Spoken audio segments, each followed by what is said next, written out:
So I say almonds. First, little background on the Odyssey. It's written by Homer and is the sequel to the Iliad, which is also by Homer, and the Iliad tells the story of the Trojan War. The Odyssey is the story of Odysseus, obviously, king of Ithaca, and covers his 10-year journey home after the war. Homer, the author of these epics, is a historical figure shrouded in mystery. It is even debated whether or not he was one man or a group of writers or a woman, but the 2nd century AD satirist Lucian posited that Homer was from the Aegean island of Chios, Smyrna, or Colophon. Zeus's law is a major motif in the movie and stems from the Greek custom of Xenia. Xenia demanded that food, shelter, and protection be offered to guests, travelers, and strangers without requiring them to reveal their identity or purpose. Those offered hospitality were expected to reciprocate by treating their host with courtesy. Xenia was believed to be enforced by Zeus, the chief deity of the Greek pantheon, and it is rooted in the belief that gods habitually assumed human form. Okay, here are the main mythological inaccuracies I noticed in the order they are presented in the epic. Sinon, or Sinon. In the movie, Sinon is a young man who takes Antinous' place during the draft. He volunteers to be the one to present the horse to the Trojans. Odysseus misleads him by not telling him that the Greeks are hiding in the horse, and he is killed within the first 5 minutes of the movie. He then becomes an almost Pallas-type character that helps motivate Odysseus for the remainder of the film. Sinon is not in the Odyssey or the Iliad. He is in the Aeneid, which is kind of like a Roman spin-off of the Iliad/Odyssey by Virgil. In the Aeneid, Sinon is a warrior who the Greeks sent to convince the Trojans to take the horse into the city. Sinon lied to the Trojans and says that the Greeks hated and deserted him and left the horse as an offering to Athena. By the way, this isn't really an inaccuracy, but why was the horse half in sand? Why are the men drowning in it? Odysseus' reason for going to Troy to fight. In the movie, Odysseus says that Agamemnon will take their son Telemachus if he doesn't go to Troy, and that's the reason why he must fight. However, in the epic, Odysseus was one of the many suitors of Helen. While he was courting Helen, he met Penelope, Helen's cousin, and decided he wanted to marry her instead because he knew that Helen was out of his league. So, since all the suitors were moments away from fighting each other, Odysseus himself proposed the Oath of Tyndareus to Helen's father, Tyndareus, in exchange for Penelope's hand. The oath bound all the suitors to the promise that they would protect Helen's husband and thus not kill each other. So that's why, in the epic, Odysseus is obligated to fight for Menelaus. Also, this is just really funny to me. When Helen is taken and Menelaus sends out the summons to all the suitors, Odysseus receives an oracle that if he fights at Troy, he will end up spending a long time there before getting home.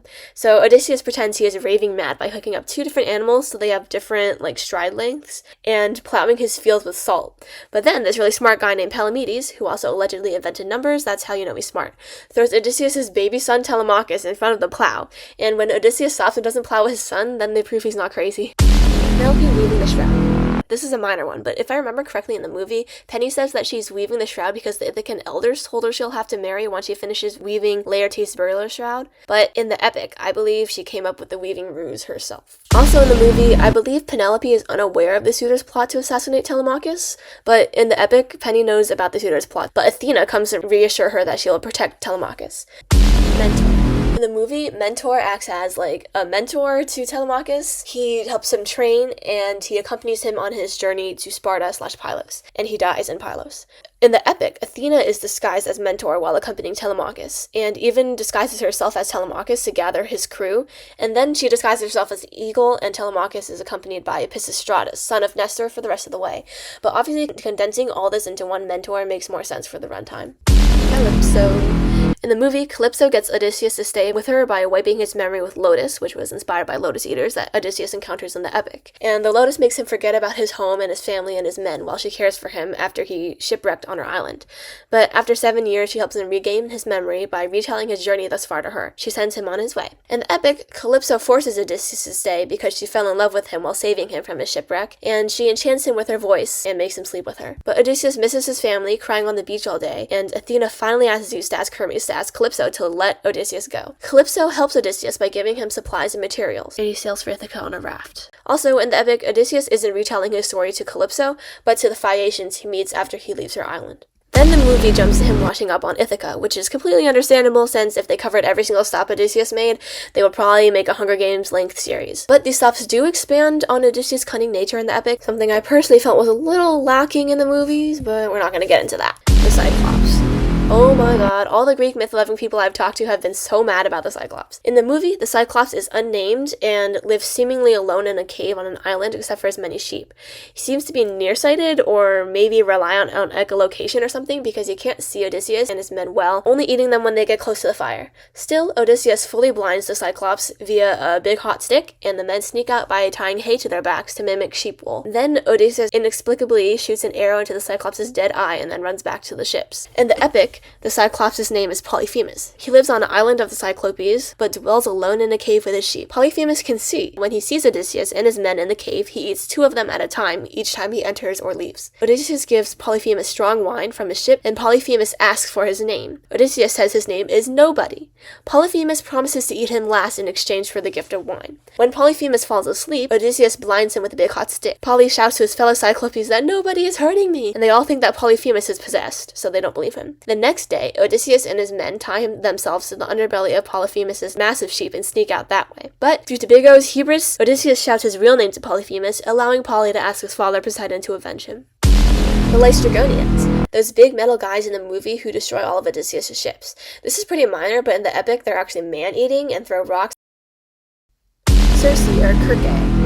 In the movie, Circe is a woman living alone on an island who physically molds Odysseus' men into pigs as an act of revenge/protection. Odysseus finds out and threatens to kill her sister that she turned into a bird if Circe doesn't turn his men back. Circe listens and gives him the guidance to the underworld, and then Odysseus leaves. In the epic, however, Circe is a goddess/nymph and the daughter of the sun god Helios. She lives on the island of iykyk. She turns Odysseus' men into pigs by feeding them a potion and tapping them with a magic wand. Eurylochus escapes and warns Odysseus. Athena sends the messenger god Hermes to tell Odysseus how to free his men. He gives Beggar this herb called moly to protect him from Circe's magic, and tells him to draw his sword and pretend to attack Circe to scare her. He also says that Circe will just want to have adult fun time with him, but he has to be careful lest she unmans him. It works! Circe turns the pigs back to men, and she and Odysseus have 2 kids during the very comfortable year that he stays at iykyk. Plus, Circe has no bird in the epic, and her sister Pasiphae is doing her own thing with a certain girl down in Crete. Odysseus' visitation to the underworld and talking to the shades of the dead. In the movie, the first one Odysseus talked to is Sinon, who we know does not exist in the epic. In the epic, the first guy Odysseus talked to is one of my favorite characters because he died falling off of Circe's roof. His name is Elpenor, and he comes to ask for a proper burial. In the movie, they obviously had to cut out a lot of people that Odysseus talked to for runtime purposes, but I would have loved to see him talk to his mom, Anticlea, or Achilles, or Heracles. But in the epic, Odysseus takes a field trip around the underworld, watching Tantalus and Sisyphus being punished, but then he gets mobbed, like in the movies. However, in the movies, the mob seems to be mad at him for letting them die unhonored, while in the epic, they're just curious about hearing news of their relatives in the living world. The Sirens, another really famous aspect of the Odyssey. In the movie, we can't hear what the sirens are singing and can only see Odysseus screaming and crying and this one guy taking his wax out and jumping overboard. Odysseus then describes the siren song to Eurylochus as something along the lines of telling him everything he ever wanted and that he didn't want to go home. In the epic, we get a snippet of what the sirens are saying, and I'll read it. Odysseus, come here. You are well known from many stories. Glory of the Greeks. Now stop your ship and listen to our voices. All those who pass this way hear honeyed song, poured from our mouths. The music brings them great joy, and they go on their way with greater knowledge, since we know everything the Greeks and the Trojans suffered in Troy, by God's will, and we know whatever happens anywhere on earth. Scylla and Charybdis. In the movie, Odysseus and his men get into an argument over whether to face the whirlpool Charybdis or go through the channel. At first, Odysseus wants to do some physics, centripetal force, whatever slingshot maneuver with Charybdis, but his men veto that and go to the cliffs of Scylla instead, which Odysseus didn't tell them about. They celebrate avoiding Charybdis until Scylla starts grabbing 6 of them and they panic, and they speed out of the channel. Then Eurylochus confronts him and Odysseus starts talking about how it was either all of them or 6 of them, and at least some of them were alive, which kind of bamboozled me, because wasn't he the one 2 seconds ago talking about some quantum mechanics? But I don't know. In the epic, Odysseus also didn't tell his man about Scylla, but makes them go through her passage. I'll just read this excerpt from book 12 because I think it sums it up better than I. They promptly followed orders. I did not mention Scylla, since she meant inevitable death, and if they knew, the men would drop the oars and huddle down in the hold in fear. Then I ignored Circe's advice that I should not bear arms. It was too hard for me. I dressed myself in glorious armor. In my hands I took 2 long spears, and I climbed up on the forecastle. I thought that rocky Scylla would appear from that direction to destroy my men, so we rode through the narrow strait in tears. On one side, Scylla, on the other side, shining Charybdis with a dreadful gurgling noise sucked down the water. When she spewed it out, she seethed, all churning like a boiling cauldron on a huge fire. The froth flew high to spatter the topmost rocks on either side. But when she swallowed back the sea, she seemed all stirred from inside, and the rock around was roaring dreadfully, and the dark blue sand below was visible. The men were seized by fear. But while our frightened gaze was on Charybdis, Scylla snatched 6 men from the ship, my strongest, best fighters. Looking back from down below, I saw their feet and hands up high, as they were carried off. In agony, they cried to me and called my name, their final words. As when a fisherman out on a cliff casts his long rod and line set round with oxhorn to trick little fishes with his bait. When one is caught, he flings it gasping back onto the shore. So these men gasped as Scylla lifted them high to a rocky cave, and at the entrance ate them up, still screaming, still reaching out to me in their death throes. That was the most heartrending sight I saw in all the time I suffered on the sea. Odysseus' homecoming. In the movie, Odysseus washes up on Ithaca's shore after drifting out on a raft from Calypso's island.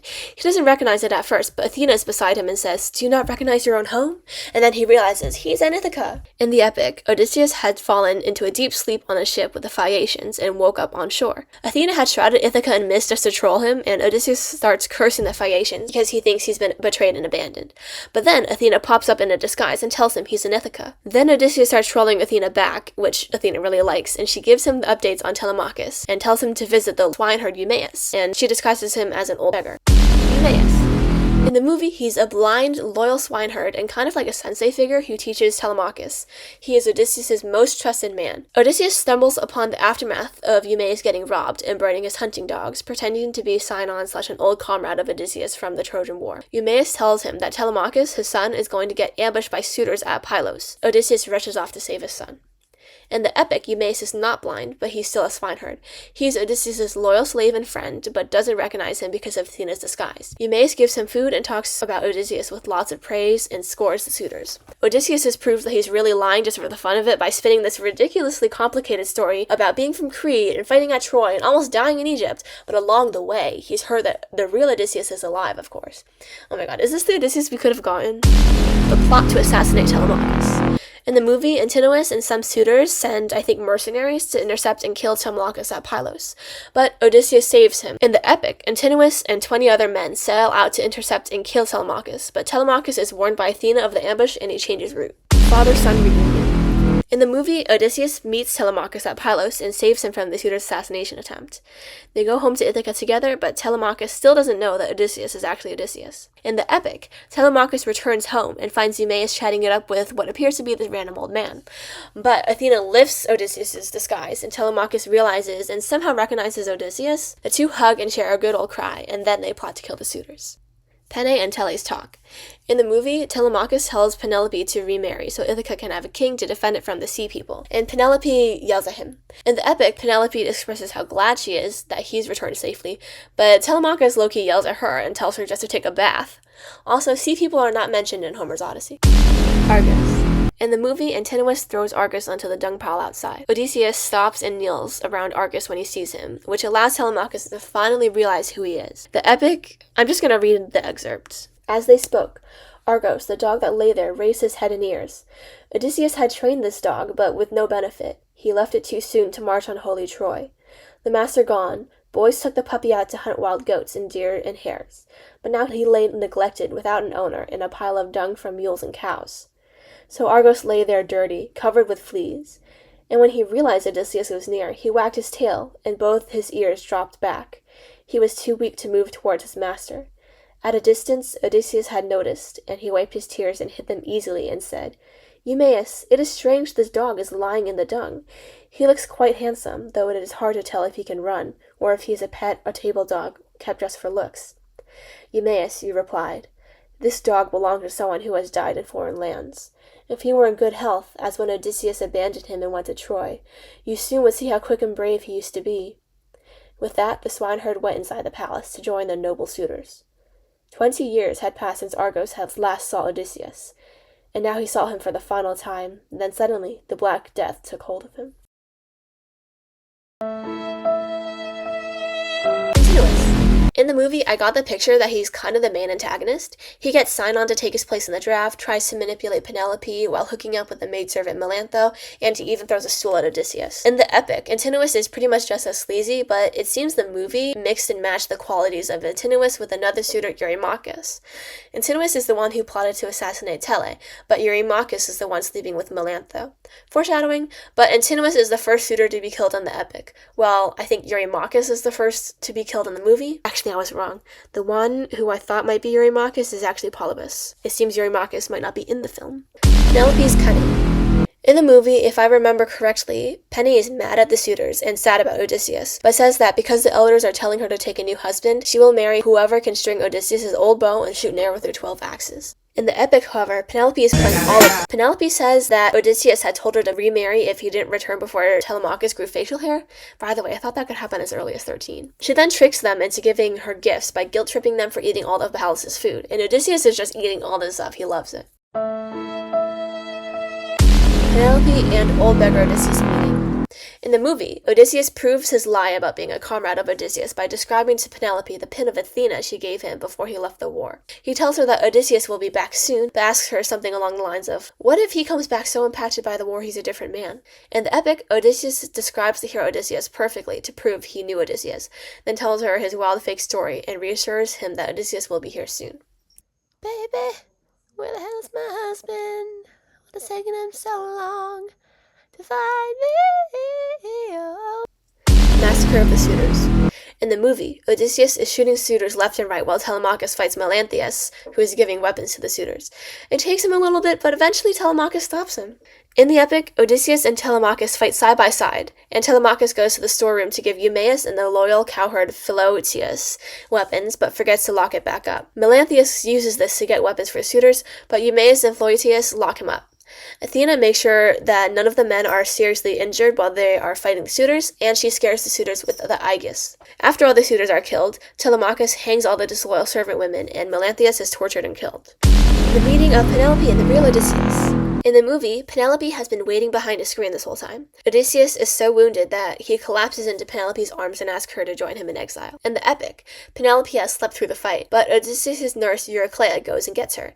Penelope is still distrustful that Odysseus is actually Odysseus because it's been fully 20 years. So she tests him by asking iykyk to move their bed. But Odysseus is like, you moved our bed? But I made it out of an olive tree that's still rooted in the ground. And then she realizes that this is Odysseus, and they hug and kiss and cry. Afterwards, Odysseus tells her that he must purify himself by traveling through cities carrying an ore, until he reaches men who don't know this yet, like, what the frick are you carrying? The ending. In the movie, Penelope and Odysseus chase the escaping son into exile together, leaving Telemachus as king, even though they previously said that Telemachus wasn't ready to be. In the epic, Odysseus has a tearful reunion with his father, Laertes, and Athena essentially wipes the Ithacans' memories and restores Odysseus as king. That's the end! Although scholars debate whether this is the intended ending or not. Okay, those are all the mythological inaccuracies I noticed while watching Christopher Nolan's Odyssey. But did you notice anything else? Because I probably missed a lot. It's been like 2 days since I watched the movie. I think there's definitely some good ones, but then there's a lot that I'm sitting here and I'm like, you definitely could have fit the nobody thing in. But yeah, thank you so much for watching!